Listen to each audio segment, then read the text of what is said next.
আজকে আমি রান্না করাম রুই মাছের মাথা দিয়া মাসকালের ডাউল রান্না করাম। এখন আমি ডাউল দি বাজ্যা লইতাছি।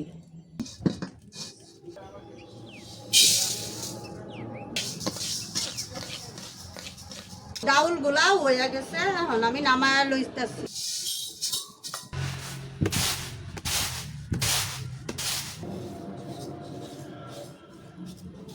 জুড়াইলে ডাল দিয়ালা গুঁড়া কইরা লইয়াম।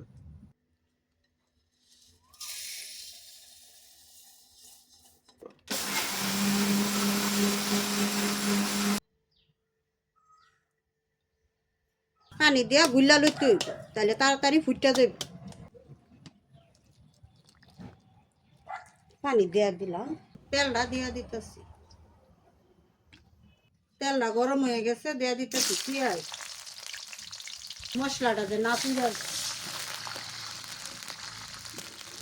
ধনিয়ার গুঁড়া, মরিচের গুঁড়া, হলুদের গুঁড়া, লবণ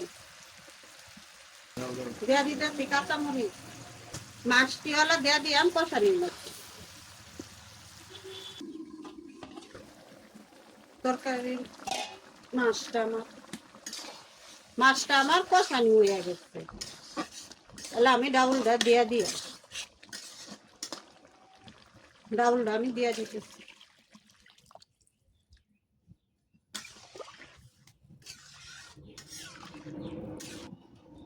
এই পানি গন হয়ে যাবে লাগে, আর একটু পানি দিয়া দিতেছি।